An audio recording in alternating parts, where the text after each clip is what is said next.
and carbon-oxygen covalent bonds are the lowest, have the lowest energy of the three that are listed here.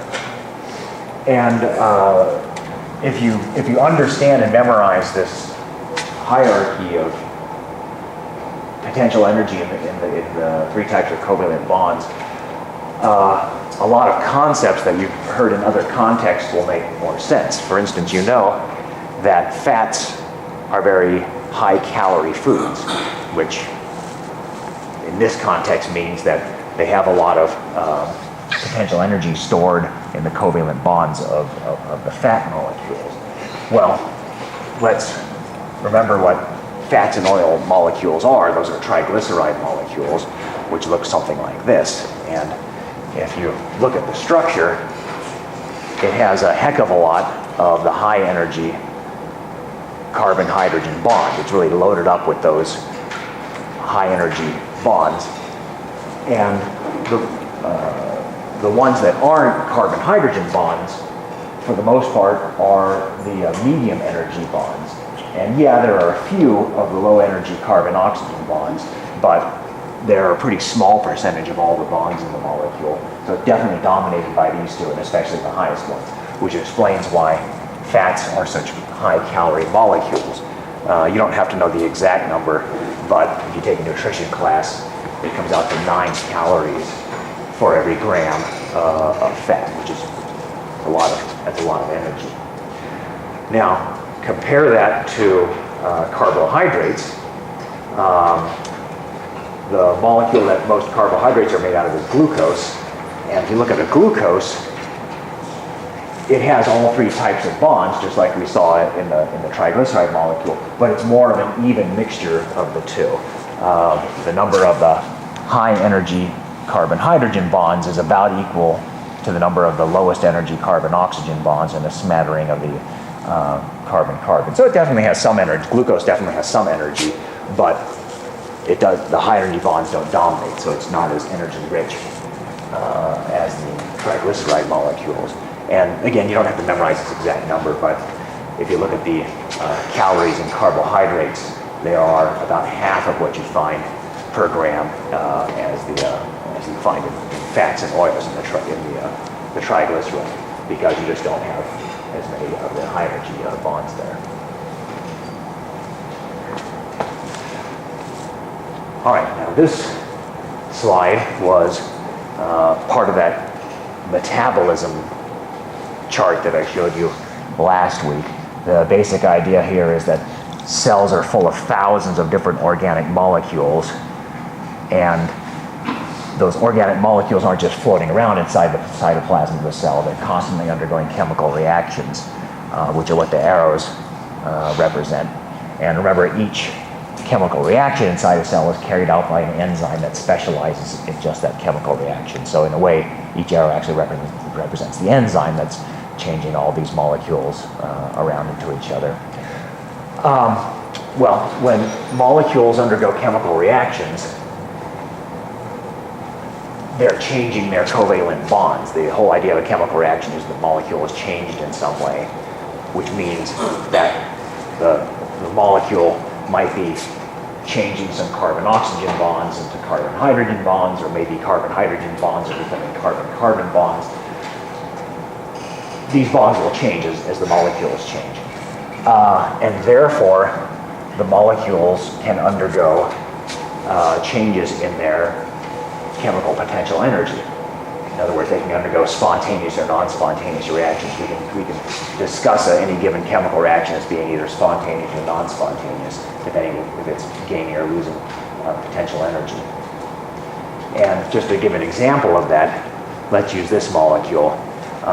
The name of this particular molecule is methane, and it can be produced by some biological reactions.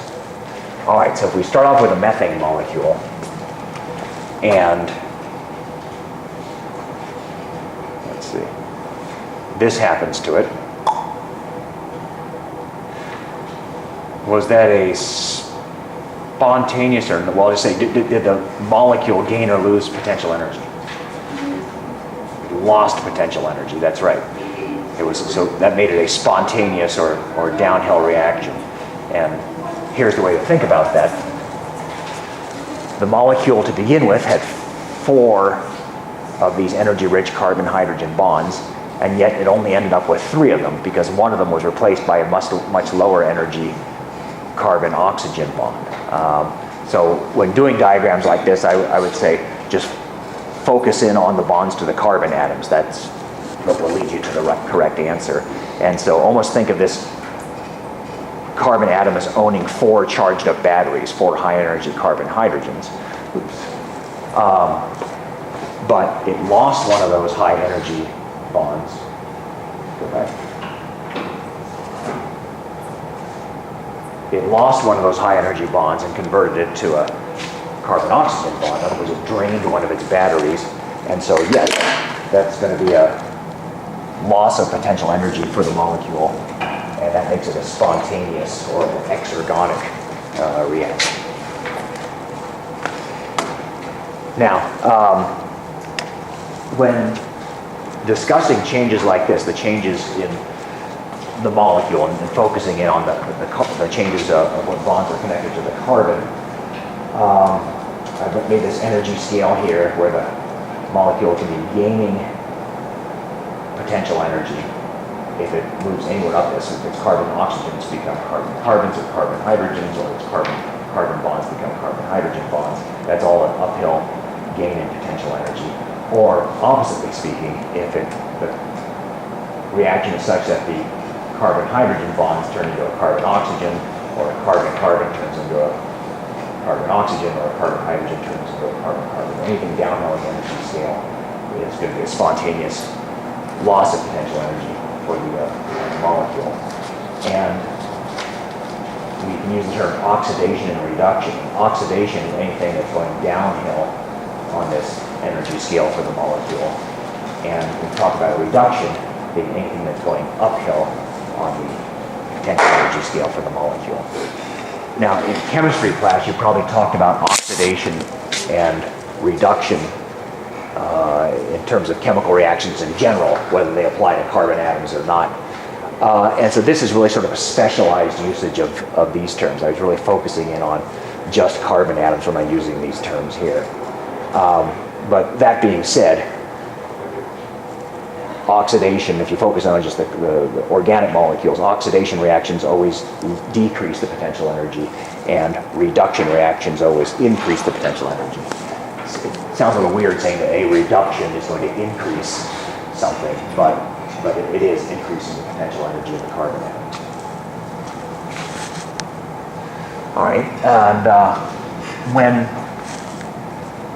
when I'm showing you pictures like this, probably the best approach is to just look at all the bonds to the carbon and look at just the ones that change. In other words, since this bond didn't change, and this bond didn't change, and this bond didn't change, you could essentially ignore those. Just look at the ones that do end up changed, and you can see, okay, that one's carbon hydrogen, that one's carbon oxygen, so we're going downhill, therefore it's going to be spontaneous, and it's going to be an oxidation.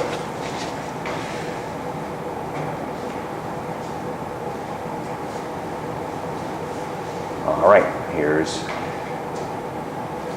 oh yeah, so that's an oxidation. All right, so here's your chance. Oxidation or reduction, spontaneous or non-spontaneous?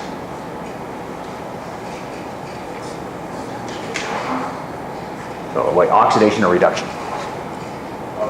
Oxidation, good. And spontaneous or non-spontaneous? Spontaneous, right. And so you know it's an oxidation because if you look at the bonds, these two stay the same, carbon hydrogen, carbon hydrogen, carbon hydrogen, carbon hydrogen. But this bond right here, this carbon hydrogen, went away and it was replaced by a carbon oxygen. So the overall change is that we're swapping a carbon hydrogen bond for a new carbon oxygen bond. And so that's downhill on the scale. That's going to make it an oxidation reaction. And anytime organic molecules move downward on the scale, anytime they're oxidized, that means they're losing potential energy, which makes it a spontaneous downhill reaction like this. Let's do one more. Let's start with this stuff right here, I think, is in the next slide. It goes like that. Oxidation or reduction? Oxidation. Spontaneous or non-spontaneous? Spontaneous. Excellent. Good. And there's the potential energy diagram for it. Now, this one has something kind of interesting about it because the product of this reaction is carbon dioxide. And you might remember from chemistry, carbons always try to have 4 covalent bonds. That's just part of the nature of carbon atoms. And notice in carbon dioxide, all 4 of those are the low energy carbon-oxygen bonds. And so that's as low as it's going to get. If it always has 4 bonds and all of them are to oxygen, that's as oxidized as carbon can get. And so this is, think of this as the 0 point of the carbon's potential energy, at least inside living things. That's as low energy as a carbon atom can get. And in a way, that's kind of a handy thing to know because any chemical reaction that I show you that involves carbon dioxide, you always know that that has to be the low end of the chemical reaction energy-wise, and any other molecules organic molecules you compare it to have to have more energy than carbon dioxide, just because it is the 0, so to speak. All right, so here's another one. There's this molecule called PGA, which is not the Professional Golfers Association, and it's turning into this stuff called PGAL. Spontaneous or well, I should say oxidation or reduction? Reduction, good. And what hopefully you're doing is ignoring all the parts that don't change. These ones don't change and these ones don't change. And just focusing on the bonds that change. Here's a carbon-oxygen, which gets swapped into a carbon-hydrogen. So that's a reduction. We're going uphill on the scale there, and therefore it's going to be non-spontaneous, right? It's an uphill reaction like that. This particular reaction is part of the photosynthesis process, and we will learn more about it, I guess, yeah, maybe even starting on Friday. Anyway, it's a non-spontaneous reaction.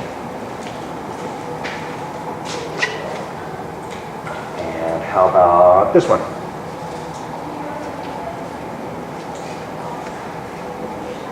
Oxidation or reduction?